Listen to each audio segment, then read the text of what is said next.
Hey guys, what's up? Unrested back again. If it's your first time here on the channel, I'm Unrested and I carry on with a bunch of different tips and tricks and advice for moving, living, or establishing a life in Japan, or talking about living in Japan, adapting to the society there, and just kind of getting along with how Japanese culture and life exists while you are there as a gaijin. That translates to outsider. We're getting into another great comment today, which recently I feel like we're back in the old days of comments creating my content. That's how JFAC originally started, was people asking questions in the comments and then those comments turning into the topic of the video. So that's what we're continuing to do with a great subscriber question from, and I apologize if I mispronounce this. It's I believe, a Norwegian name, if I'm correct here. Let me check. Yeah, yeah. So I'm gonna try my best, but I apologize. For Denier Beer 4832. He says Japan is an adventure, and if you are able to get a really nice biz or raise a family or whatever, sure, it's good. It's real good. I spent a total of 5.5 years, and that's enough. Today, Japan is not even on my top 10 countries to live in.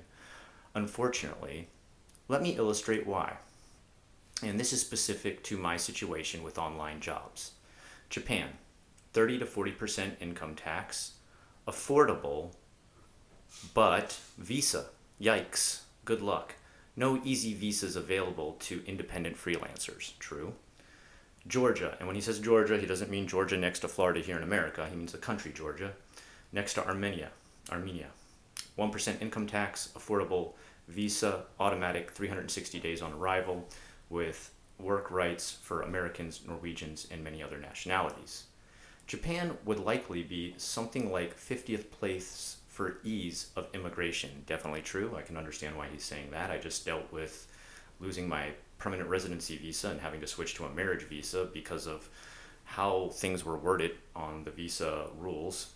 If you have an online business, in my case, I'm a freelance translator and I'm fluent in Japanese, but why would I want to pay 30 to 40% taxes?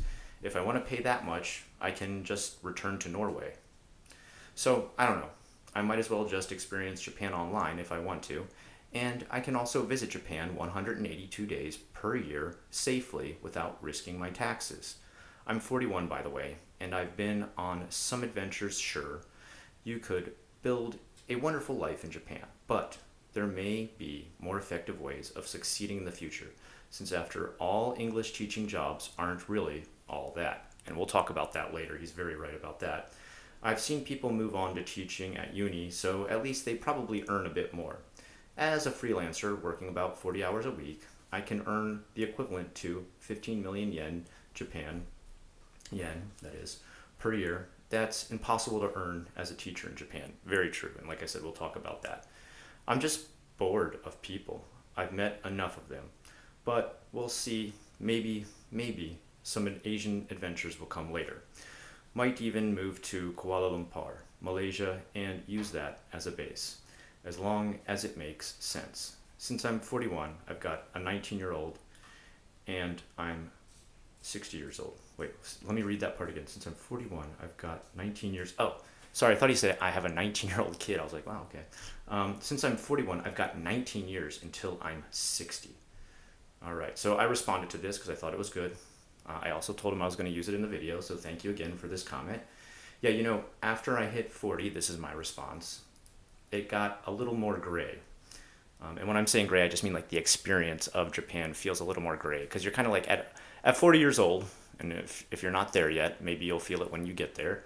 You kind of feel like I got to kind of be my own man and really be earning a decent income at 40. I don't know. Maybe not everybody feels that way, but I kind of felt like that. At 45, running my own business and maxing out my school. Actually, I kind of messed this up. I wasn't 45. I would have been like early 40s, maybe 40 when I started my business. Running my own business and maxing out my school, I was still paying massive chunks of tax to my secretary as well, my health insurance, and my business insurance that also protects the kids at the school. So it's tons of expenses come along with owning a business in Japan. Yes, it's feasible, you can do it.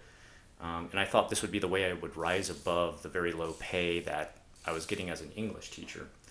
I was making more than double what I did as a teacher working for another business, but it was shaved down to barely above that after expenses.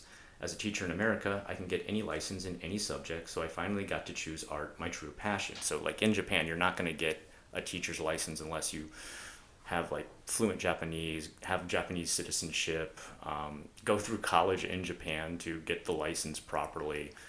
You're not going to come there with your American teacher's license, and I can say that as a licensed teacher in America, it will not work in Japan, and vice versa won't work either. So no, neither country can really complain about that. They've got the same rule for each other.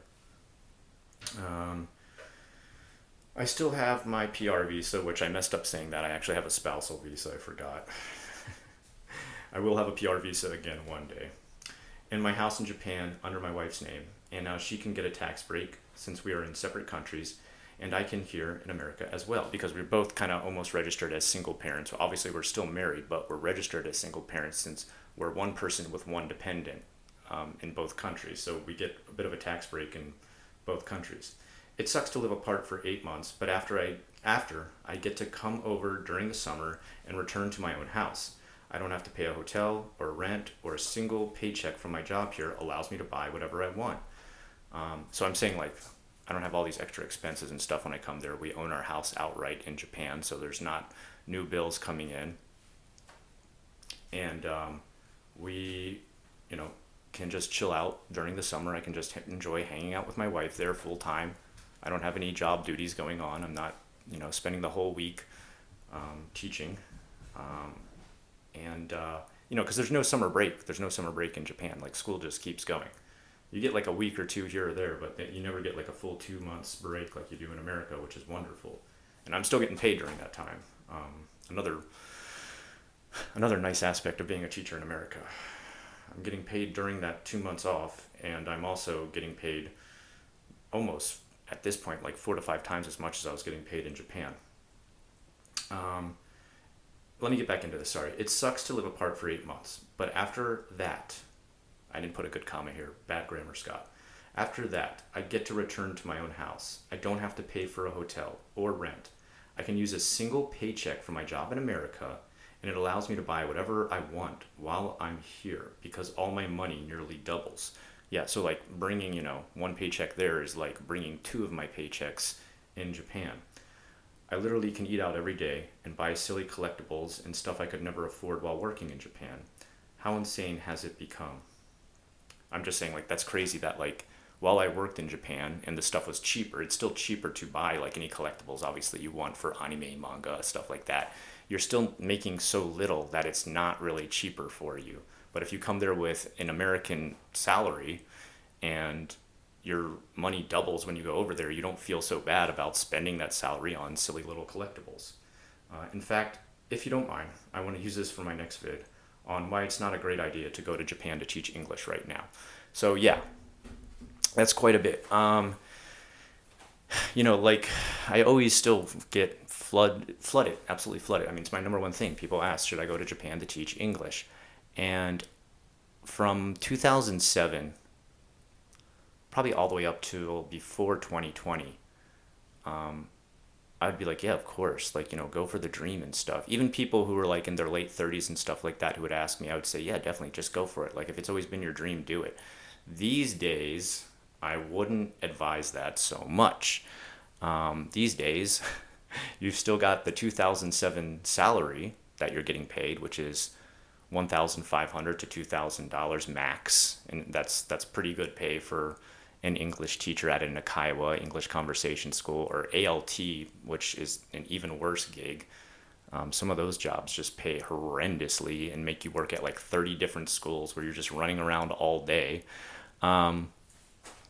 Unless you've got a really good setup, like someone's like, I'm going to pay for your apartment, you're going to get about $3,000 a month, and you're just going to be teaching at one school. That's the only setup where I would be like, yeah, definitely go for that. Sounds like a really good job. It used to be more that sort of case when you went there. Back in the days when I worked in 2007 to before I started my business, I think it was 2017 or 18. I can't remember exactly. I don't have the papers in front of me that tell me the day it became an official business. But that's kind of how it was. I did notice it did start to degenerate into not a great setup. Hence, I did start my own business because the pay was just like never going up, and that's the big problem. You go there as an English teacher, and if you did want to start a family, if you did want to have a future in Japan, you're not going up in pay. Even if you stay with a company for a long time, it's very rare that I've heard people offered raises. It's very rare that they get offered a higher position, because what higher position is there? English teacher, maybe English teacher manager. You're still teaching English, but then you've also got to make sure your teachers underneath you are teaching English proper. And that boost has never been anything where I've talked to people where they're like, now that I'm a manager, I'm just, drowning in money, dude. It's like they went from 2,000 to 2,500, which is still not great pay. That's the problem right now when you're thinking of Japan. And this, I'm not saying this is everybody, but when a lot of people are thinking about Japan, they're thinking about living in a major city. They're not thinking about living in the countryside. And I know some people are going to say, oh, but Scott, you don't have to go pay those expensive apartment prices in the city. You can go live in the countryside and get a job where that does easily pay for the very cheap apartment you can rent.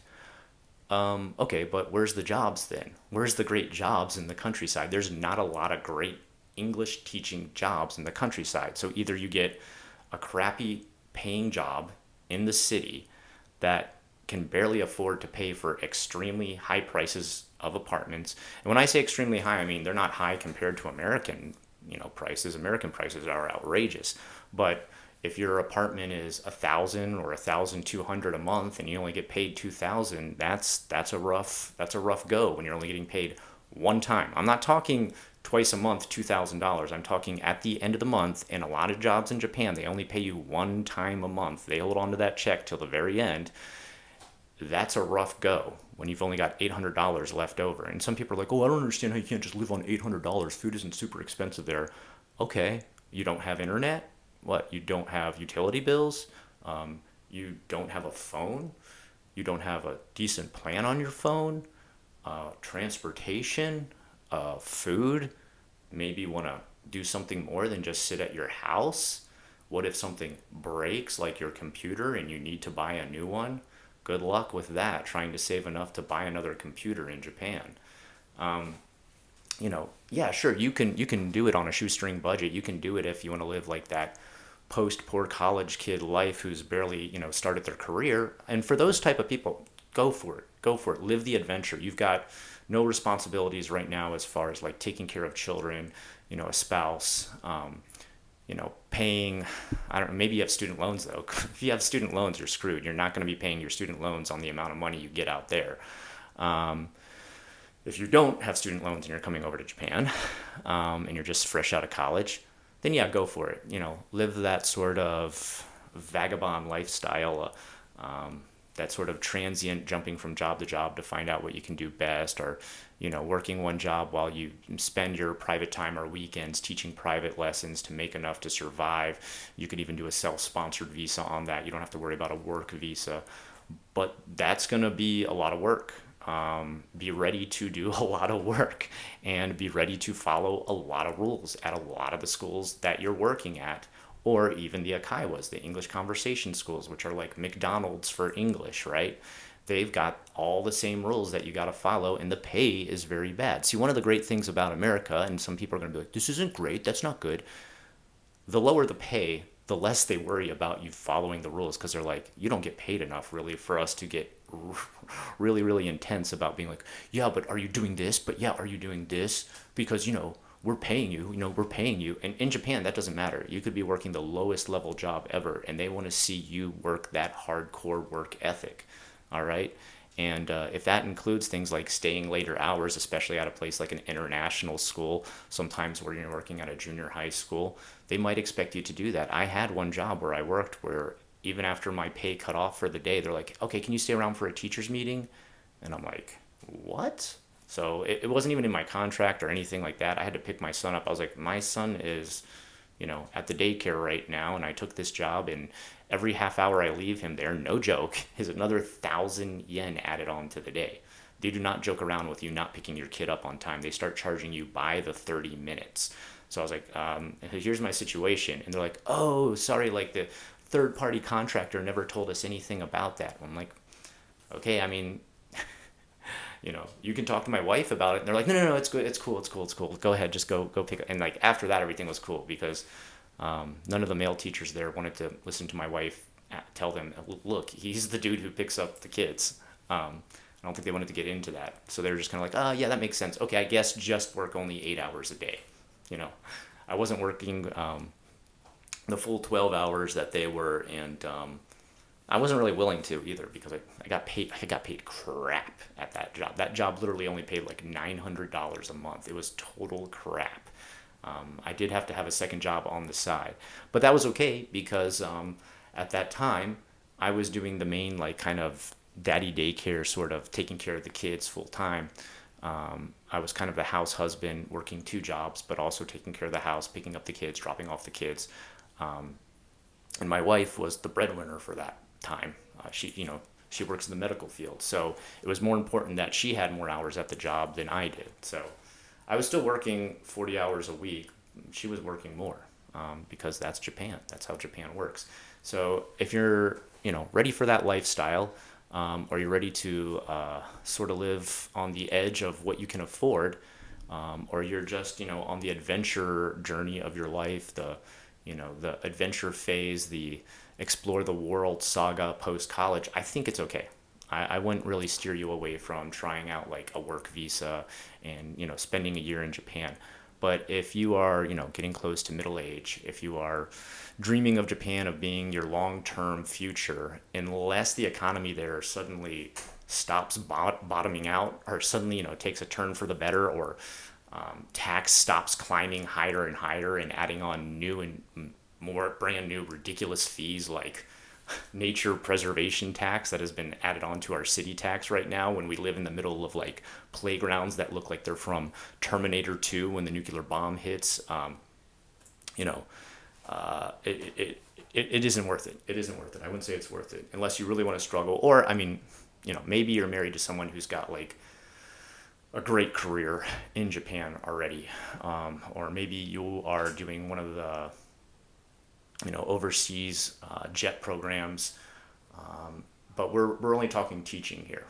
If you're in some other sort of corporate gig where you're working for a U.S. company but they have a Japanese branch, sure, of course that's a great situation. You're getting paid USD in Japan where it's like worth double the yen. Sure, keep that, do that, go for that adventure.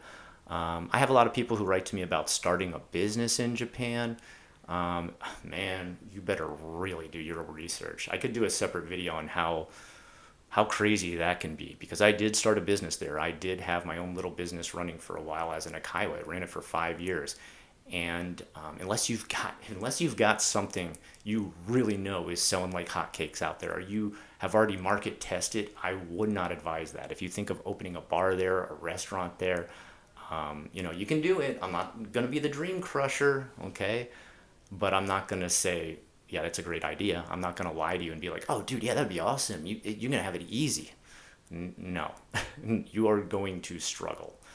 To get out of the red, to survive on that, you're most likely going to be living in an attachment to that bar or in the bar to make ends meet. I know some people are like, yeah, but Akiya's, I can get like an empty place that's abandoned and I only pay 1 yen to buy. No, you really need to watch. You need to watch my video. I have a video about Japan's giving houses away for free, but is it worth it? A lot of those Akiyas come with a ton of problems, like faulty electricity, water not working right, plumbing needs to be fixed, foundation needs to be fixed. You got to remember, these are places getting hit by earthquakes. And I'm not saying level, 9 earthquakes, it's level 7 earthquakes. I'm talking like little earthquakes all the time. And that adds up in damage long term, especially if the apartment, bar, whatever you're going to convert is from still Showa era Japan. You got a lot of fixer-uppers to do in there. Check what you're buying. Check it real good. Make sure you got somebody going in there. But again, this is not to dissuade you. If Japan is the dream, go for it. But know what you're getting into. I can't reiterate this enough. I get so many questions about this, or so many people excited about starting their future there. And at the same time, I'm getting more and more people, like the comment you just saw, writing me personally talking about how they had to just like give up, how they had to like head home. And it's not about being a flygen. It's not about being like can't gambate. These are people who were there like long term hardcore. We're not talking 1 year they turned it around. We're like, Japan's not for me. Culture doesn't meet my needs. This is people who tried to make it work and they're just like, it's just not worth it anymore. It just, running uphill, ice skating uphill, it doesn't work. It doesn't work well enough to support an entire family. That's what I really should add that into the factor. When I'm talking about this a lot of the time, I'm talking about long term, starting a life and a family and having like property and existing there long term. The very few people I have seen make it work, like myself, like many other J vloggers who are still long term going in Japan, they usually have a career wife too. Which you're like, what do you mean a career wife? In Japan, a woman who works like a high paying career, it's called a career woman.